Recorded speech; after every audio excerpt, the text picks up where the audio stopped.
میرا پیغام آج ان لوگوں کے لیے ہے جن کو اللہ نے بڑا مال دیا ہے اور پھر خرچ کرنے والا بھی کوئی حصہ ہے، وہ اپنی بساط کے مطابق اللہ کی راہ میں دے بھی رہے، لیکن میری ان سے گزارش یہ ہے کہ خدا کے لیے اللہ کے لیے دے، اللہ کو راضی کرنے کے لیے دے، دنیا کو دکھانے کے لیے نہ دے، فوٹو سیشن نہ کریں۔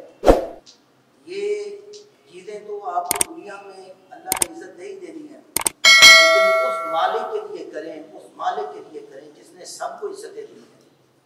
کسی کی عزت نفس مجروح نہ کریں، کسی کی عزت نفس مجروح نہ کریں۔ اگر آپ پیسہ خرچ کر رہے ہیں، سب کچھ دے رہے ہیں، پہلے تو اللہ کا شکر ادا کریں کہ اللہ نے آپ کو دینے والوں میں رکھا ہے، لینے والوں میں نہیں رکھا۔ یہ جو ہمارے ہاں بڑی بڑی لائنیں لگائی جا رہی ہیں، ایک پوری کے لیے ایک ماں جو ہے وہ اپنا دوپٹہ اس کا پتہ نہیں کہاں پہ جا رہا ہے۔ خدا کے لیے اس کی عزت کا خیال رکھیں۔ امام زین العابدین رضی اللہ تعالیٰ عنہ ساری زندگی دیتے رہے، لیکن کسی کو خبر نہ ہوئی کہ ہمیں دینے والا کون ہے۔ وہ جب ان کو جب غسل دیا جانے لگا تو پھر پتہ چلا کہ ان کی کمر پر تو بوریوں اٹھا کر اس کے نشان ہیں۔ پتہ نہیں چلتا تھا لوگوں کو کہ ہمارے گھروں میں کون دے جاتا ہے، اور آج یہاں پر تو دینے والے کا بھی پتہ ہے، لینے والے کا بھی پتہ ہے۔ وہ کیسا دور تھا کہ لینے والے کو تو پتہ تھا کہ مجھے آ رہا ہے، لیکن دے کون رہا ہے کہ نہیں پتہ تھا۔ لیکن آج کیا ہے، آج ہم لوگوں کو اپنے گھروں کے سامنے پہلے تو 1-2 گھنٹے پہلے دھوپ میں ان کو کھڑا کرتے ہیں، اس کو پہلے انتظار کرواتے ہیں، انتظار کروا کے پھر جناب صاحب آ رہے ہیں، پھر ان کے لیے جناب دھکے، اور پھر یہ چیزیں۔ اسلام کا یہ طریقہ نہیں ہے۔ اسلام نے تو کہا وَأَمَّا السَّائِلَ فَلَا تَنْهَرْ، سائل کو تو جھٹکو بھی نہ، وہ اگر آ جائے تو اس کو نہ، اگر نہیں ہے تمہارے پاس تو اچھے لباس کے واپس کر دو۔ لیکن اسے سیدہ کائنات کی کیا شان ہے، آپ کی بارگاہ میں کوئی آ گیا تو گھر میں کچھ بھی نہیں دینے کے لیے، کچھ نہیں دینے کے لیے، اپنا پیارا اپنا مبارک دوپٹہ دے دیا، فرمایا جاؤ یہودی کے پاس چلے جاؤ، اسے کہو کہ آج سیدہ کائنات کے گھر پہ کوئی آج سائل آ گیا ہے۔ لیکن ہمارے در کی یہ روایت نہیں ہے کہ وہ خالی چلا جائے۔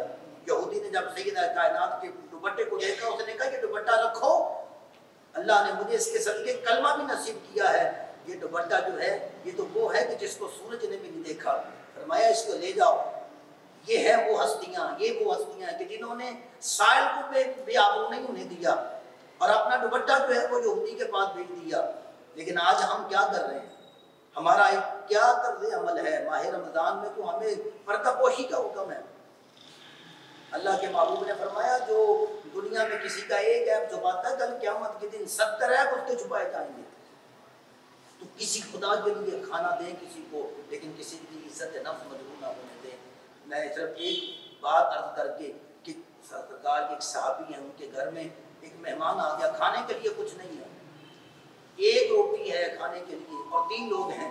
انہوں نے کہا کہ بیگم نے کہا کہ بھئی مہمان آ گیا، کیا کریں گا کہ تم جب ہم کھانا کھانے لگے تو دیا بجھا دینا تاکہ مہمان کی عزت نفس مجروح نہ ہو۔ وہ کھانا کھاتا رہا اور یہ ویسے اس کے سامنے جو ہے وہ منہ جو ہے وہ اس کو چلاتے رہے تاکہ پتہ چلے کہ کھانا کھایا جا رہا ہے۔ تو وہ ہوئی تو اللہ کے محبوب کے پاس گئے تو سرکار نے فرمایا تم نے ایسے مہمان کی عزت نفس کو جو ہے وہ مجروح نہیں ہونے دیا، تمہارا مقام اللہ کے ہاں بہت زیادہ ہے۔